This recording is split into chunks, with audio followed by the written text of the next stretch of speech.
नमस्कार दोस्तों आजकल श्राद्धों के दिन हैं। श्राद्ध क्या हैं मैं बताने लगूंगा तो एक पूरा का पूरा एक एपिसोड जो है उस पर ख़र्च हो जाएगा, लेकिन इसके बारे में फिर बात कर लेंगे। अभी श्राद्ध काफ़ी पड़े हैं। आज सिर्फ इस बात को लेकर चिंता जो है मेरे मन में भी है और शायद आपके मन में भी आती होगी कि उसमें जब भी आप किसी को तर्पण करते हैं या श्राद्ध का भोजन देते हैं तो उस वक्त कुछ एक ग्रास निकालते हैं, गऊ ग्रास निकालते हैं गाय के लिए, और एक कौवे के लिए भी निकालते हैं।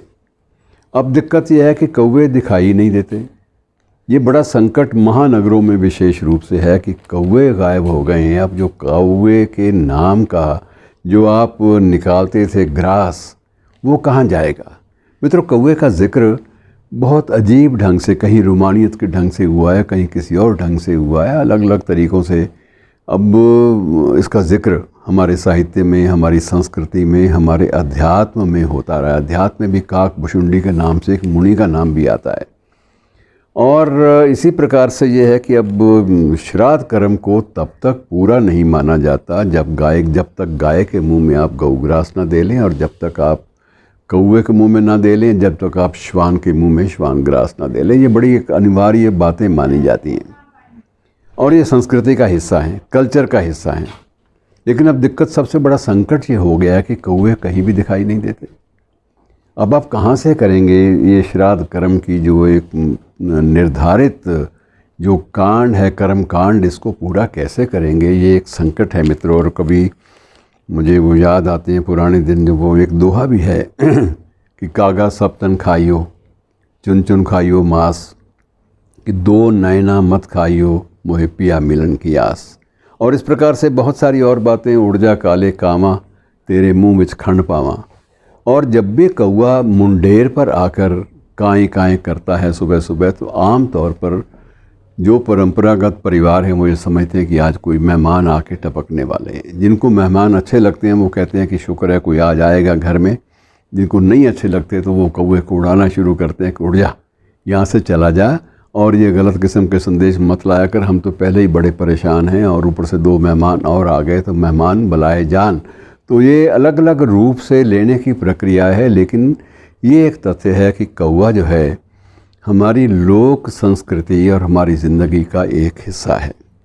और सबसे पहली बात तो ये थी कि छोटा मोटा कोई परिंदा मर जाता था तो उसको बाहर किसी दालान में फेंक देते थे ताकि ये कौवों का भोजन बन जाए, चीलों का भोजन बन जाए, और इस तरह से बदबू भी चली जाएगी और ये निपट भी जाएगा इसका देह, क्योंकि वो दाह संस्कार की परिंदों में तो होती नहीं है। एक ही तरीका है।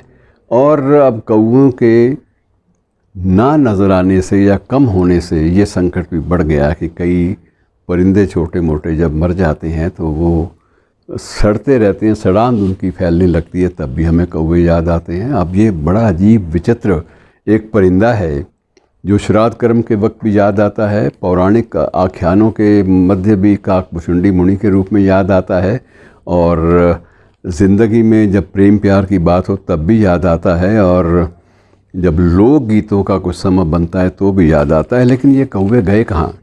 ये ज़रूर एक प्रश्न है जिस पर विचार किया जाना चाहिए, और ये विचार पर्यावरण की दृष्टि से बहुत ज़रूरी माना जाता है। संकट सिर्फ कौवों का नहीं है, बहुत सारे छोटे छोटे पक्षी जो हैं, अब गौरैया, वो भी कम नज़र आती हैं। सबसे बड़ी बात यह कि जब से हमारे देश में कीटनाशकों का जो एक प्रयोग है वो अंधाधुंध होने लगा है, बिल्कुल अंधाधुंध होने लगा है। छोटे मोटे पौधों को भी हम सुरक्षित रखने के लिए वहाँ भी छिड़काव का सिलसिला शुरू कर देते हैं जहाँ नहीं ज़रूरत होती। जहाँ पौधे स्वयं प्रकृति की देख रेख में पनप सकते हैं वहाँ भी हम कीटनाशक ले आते हैं। और इस सब से क्या होता है कि जो एक प्रकृति के नियम के अनुसार जो जीव जंतु बने हैं वो भी साथ साथ समाप्त होने शुरू हो जाते हैं। और दिक्कत सबसे बड़ी ये भी है कि इन दिनों में अब जो एक नया सर्वेक्षण आया है, नए सर्वेक्षण संयुक्त राष्ट्र संघ के ही एक घटक द्वारा करवाया गया है, और उसमें तो ये स्पष्ट बात है कि भारत सबसे विश्व का सबसे ज़्यादा प्रदूषित देश है। हमारे यहाँ वन, जंगल, नदियाँ सब कुछ है, लेकिन उसके बावजूद अगर हम प्रदूषित हो रहे हैं तो कहीं ना कहीं एक मूलभूत खामी, एक मूलभूत त्रुटि, एक मूलभूत संकट कहीं ना कहीं विद्यमान है, जिसकी ओर हमारा ध्यान नहीं जा रहा मित्रों। तो सवाल ये नहीं कि कौवे नहीं आएंगे तो श्राद्ध कैसे होगा, उनका ग्रास कौन लेगा। अब ग्रास तो अब धीरे धीरे जब लोग देखते हैं कि कौवे नहीं नज़र आ रहे, कौवे दिखाई नहीं दे रहे, तो वो ठीक है किसी भी जानवर को डाल देते हैं। गौएं भी ले जाती हैं और श्वान भी ले जाते हैं, और अन्य कोई भी कीड़े जो बिल्लियां हैं या कोई दूसरे हैं या गिलहरियां हैं वो खा जाती हैं। लेकिन दिक्कत संकट सोचने वाली बात यह है कि बहुत सारे परिंदे जिनका हमारे परिवेश पर कभी राज रहता था, जिनको हम अलग अलग रूपों में याद करते थे, वो सारे के सारे धीरे धीरे समाप्त होते जा रहे हैं। और इसका जिसका उत्तरदायित्व, इसका अगर कोई पाप का है दंड तो वो भी हमें मिलेगा, और अगर कोई ऐसी दूसरी चीज़ है तो वो भी हमारे सामने आएगी। हमें ये सोचना ज़रूर चाहिए कि आखिर इन परिंदों के बिना हमारी ज़िंदगी क्या है। ये भी हमारी ज़िंदगी के लिए उतने ही ज़रूरी हैं जितने कि वृक्ष, ये भी ज़िंदगी के लिए उतने ही ज़रूरी हैं जितने कि बाकी पशु पक्षी। इसलिए हमें ये थोड़ा सा देखना चाहिए कि हमारा पर्यावरण धीरे धीरे इतना दूषित क्यों होता जा रहा है कि वो जीने के लायक नहीं बना।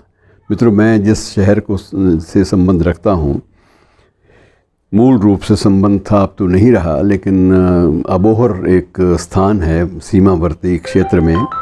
अब अबोहर के बारे में सबसे बड़ी बात ये थी कि वहाँ उस स्थान पर सबसे बड़ी बात ये थी कि वहाँ एक देश का सबसे बड़ा अभयारण्य काले हिरणों का माना जाता था। लेकिन अब वो हिरण नज़र नहीं आते। मुझे अब भी याद है कि हमारे परिवारों में भी मृग शावक छोटे से हिरण के बच्चे को लाकर हम लोग उसको दूध पिलाते थे निप्पल से, और कपड़ा भिगो के दूध में उसको पिलाते थे, उसको पालते थे एक बिल्कुल बच्चे की तरह से।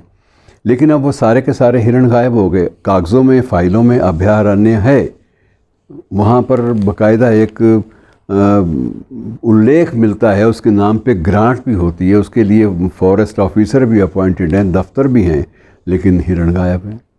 जिनके लिए दफ्तर हैं, जिनके लिए सारा का सारा फाइल वर्क है, वो गायब हैं। गायब कहाँ हैं? और गायब सिर्फ इसलिए हुए कि हमने खेतों में और उस आरक्षित क्षेत्र में उस अभयारण्य, ऐसा जंगल जिसको अभय माना जाता है, कि जिसमें भयहीन होकर जो हिरण हैं, वो हिरण शावक और हिरण जो हैं वो विचर सकते हैं, वो सारा का सारा हमने अपनी कीटनाशक दवाओं के माध्यम से खा लिया। तो मित्रों, ये कुछ एक बातें हैं, बड़ी महत्वपूर्ण छोटी छोटी बातें हैं, लेकिन हमारी ज़िंदगी से इनका सीधा रिश्ता है, सीधा वास्ता है। तो हमें इन बातों पर सोचना ज़रूर चाहिए। शुक्रिया।